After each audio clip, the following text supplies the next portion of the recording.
Good day everyone, perkenalkan nama saya Kalista Najmi Raisa. Hari ini saya akan menjelaskan cara perancangan perhitungan perancangan tangki bertekanan dalam, pressure inside. Jadi tekanannya itu berasal dari dalam. Oke, di sini saya mempunyai study case atau soal ya. Study case di sini memiliki study case adalah perancangan tangki dengan kondisi operasi 30 derajat Celcius dan volume 388 meter kubik dengan bahan di dalam berupa propana. Ya, propana.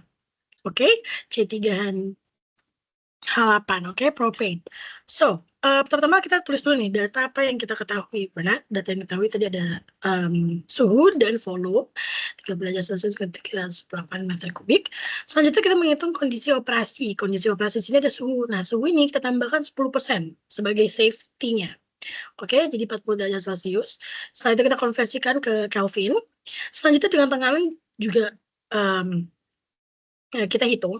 Nah, cara menghitung tekanan, ini kita menggunakan tabel di dalam buku Karen ya, menghitung tekanan propen khususnya.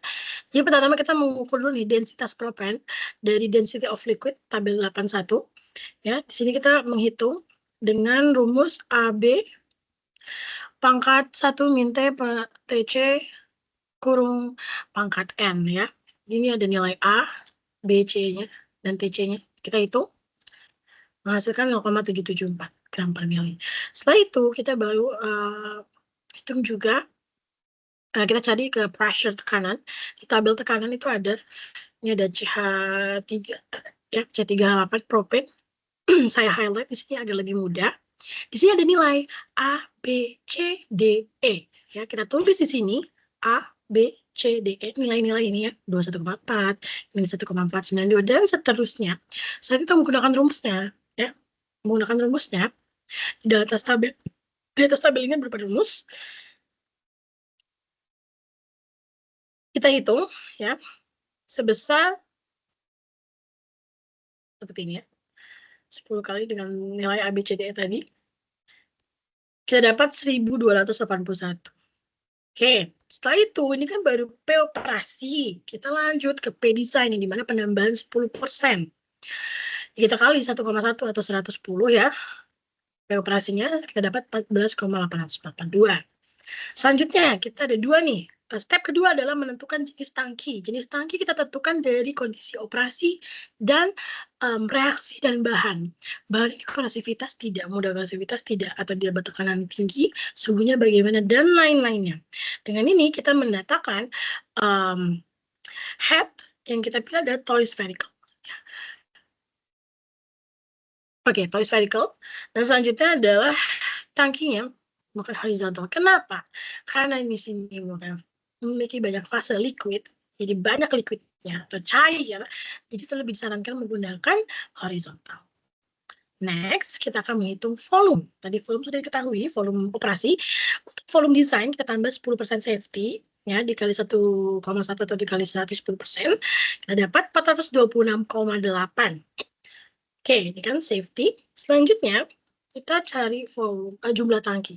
Jadi setiap tangki itu ada volume masing-masing. Di sini kita dari ketentuan volume head, volume torus spherical itu maksimum. Ya, volume tangki ini, volume tangki horizontal itu memiliki maksimum 132,5 meter kubik. Yang dimana kita volume design atau volume keseluruhan itu 426. Pasti kan ada maksimumnya tuh. Nah, berarti kita menggunakan banyak tangki.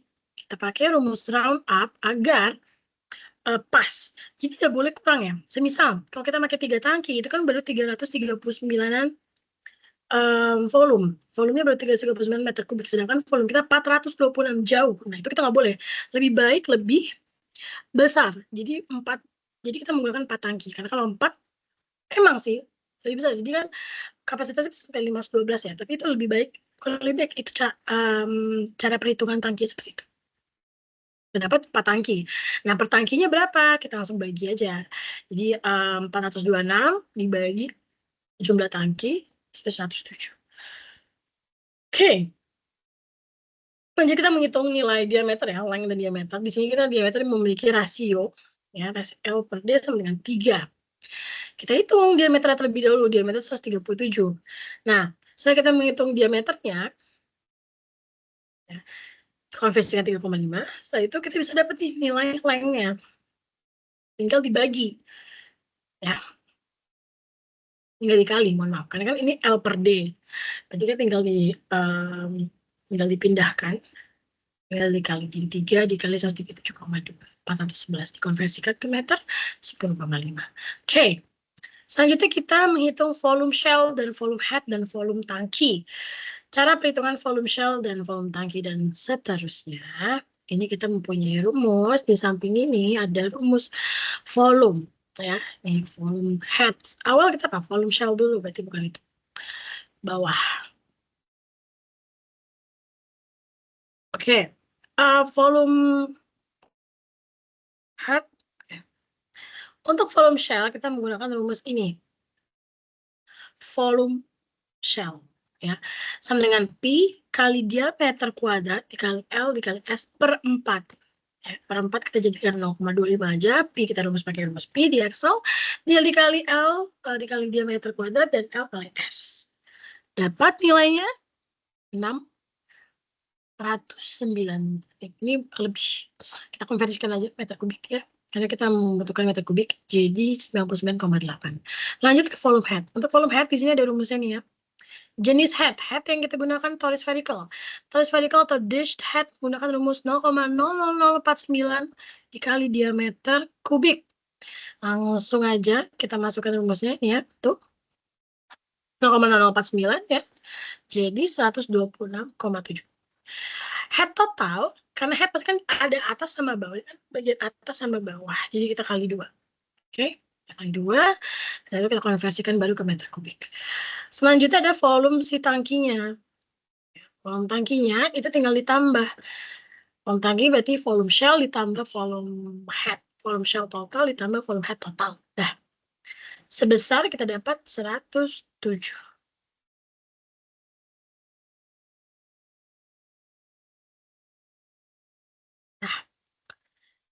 Nah, setelah kita menentukan dimensi luar dan lain-lain ya, tebal, tinggi, kita menggunakan ketebalan dari shell. Ketebalan dari si bahan karbon ini bakal setebal apa. Oke, ketebalannya kita susun lagi nih, suhu desain, tekanan desain yang tadi kita sudah hitung di atas. Dan kita akan menentukan bahan dari tabel. Di sini kita mempunyai tabel ya di buku Karen, itu 13.1. Maximum allowable stress value and tension for carbon and low-lying steel pound per square inch. Oke, kita lihat suhunya. Jadi cara itu menentukan berdasarkan suhu, tekanan, dan korosivitas. Oke, karena korosivitasnya tidak begitu tinggi, jadi kita bisa mengambil yang standar saja, tidak harus yang stainless steel atau dan lain-lainnya. Oke. Di sini kita pakai 40 derajat Celcius, jadi di tabel ini, kita lihat ini kan ada degree Fahrenheit ya. Degree Fahrenheit itu kan 104 dikonversikan. Nah, di sini kalau 104 nih, di tabel ini, mana nih di atas ini nih? Yang masuk ke 104, ini dong yang paling awal, karena kan 20 to 650. Jadi kita fokusnya ke tabel bagian ini aja. Karena kan tadi saya bilang, ini tidak begitu tinggi, suhunya juga tidak begitu tinggi, tekanannya juga masih standar, dan tidak korosivitas yang rendah. Jadi kita menggunakan low carbon, carbon steel SA7. 12 yang dimana nilai allowable stress dan nilai S sebesar 12.650. Oke? Oke. Kita langsung tulis di sini allowable stress-nya dan jenisnya tadi carbon steel ya SA7. Setelah itu kita dapat juga nilai welded joint efficiency-nya ya sebesar 0,85. Next kita hitung nih longitudinal joint ya. Caranya adalah 0,385 dikali S dikali E. S kita dapat tadi nilai welded stress, E-nya juga udah dapat. Langsung kita hitung sebesar ini.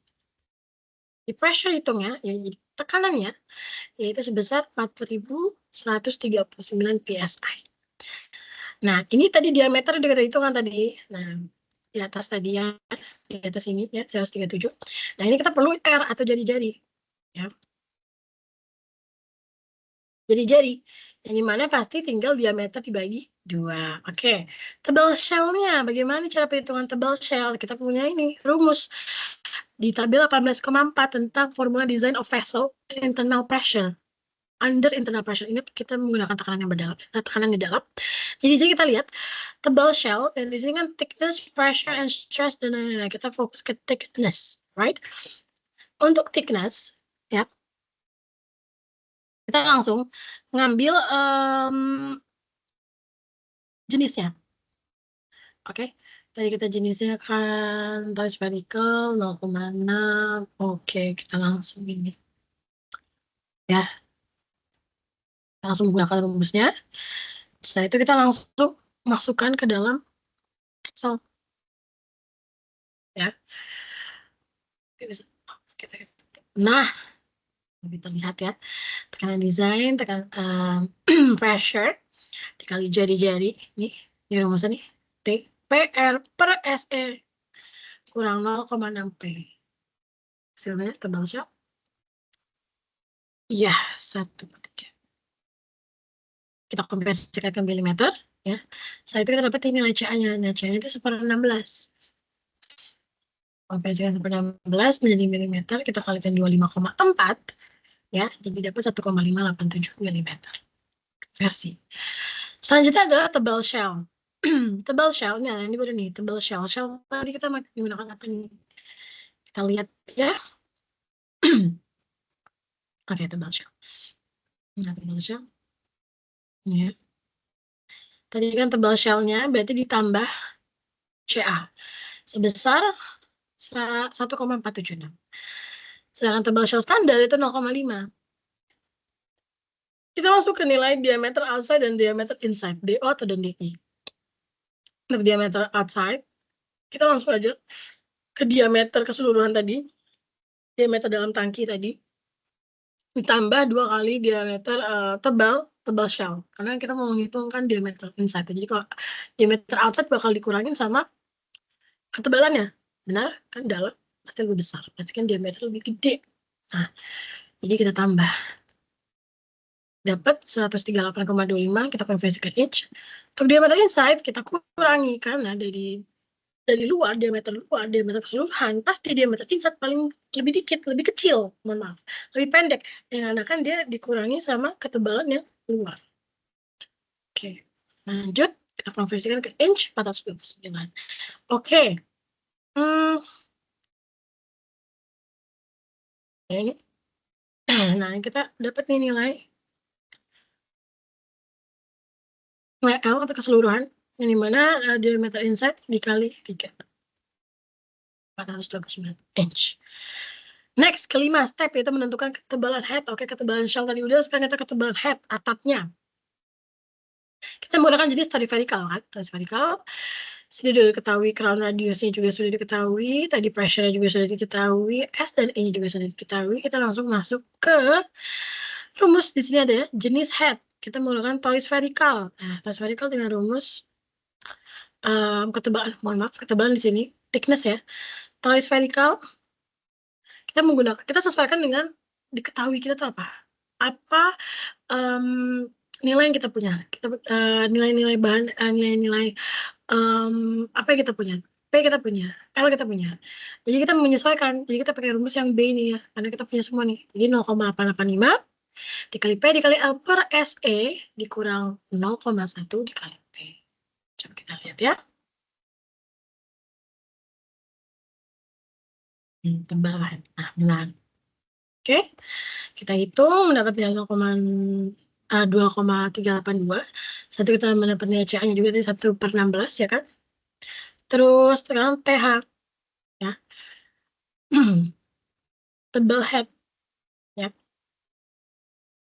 Tebal head ini keseluruhan kan tadi. TH tambah CA. Nah, 2,44. Dengan TH standar 2,5. SF kita dapat 2 dan nilai saya ini kita dapat dari tabel tadi ya. Oke. Nah, kita hitung volume tangki besar. Volume tangki besar tadi dengan rumus yang sama, dan tadi ini volume head, karena head ada 2, langsung dikali 2 ya. Jadi ada kali 2 dengan volume SF juga sama. Kali 2 dan volume total adalah volume shell ditambah volume head ditambah volume SF. Seperti ini. Benar? Total keseluruhan 122,0746831 mili kubik. Kesimpulannya kita langsung bisa tulis kapasitas tangki. Jumlah tangki yang kita gunakan tadi ada 4. Ya. Mohon maaf, ini kita bisa tulis. Nah, ini dari sini tadi ya. Tapi ini nggak di round up, jadi kita saja tangki ini. 107, mohon maaf. Dan jumlah tangki tadi ada 4. Kondisi operasinya seperti ini ya, bukan kondisi desain. Konstruksi yang kita pilih tadi carbon steel dengan perhitungan, jika kita menggunakan ini, perhitungan dimensinya seperti ini. Jadi setiap bahan akan beda perhitungannya, karena kita menggunakan nilai tadi apa? Allowable stress sama nilai E-nya. Sini. Selesai. Jadi kita bisa dapat merancang tangki bertekanan dalam dengan rumus yang ada di dalam buku Karen. Semua ada di dalam buku Karen. Dan ini kita lihat juga ketentuan-ketentuan apa kondisi yang sedang terjadi atau yang ditulis di study case. Kita harus fokus ke apa yang study case inginkan dan penjelasan apa, deskripsi apa yang diberikan oleh study case tersebut juga. Oke. Mungkin sekian dari saya tentang penjelasan cara perhitungan tangki bertekanan dalam. Wassalamualaikum warahmatullahi wabarakatuh. Semoga ini bermanfaat untuk teman-teman semua di rumah. Terima kasih.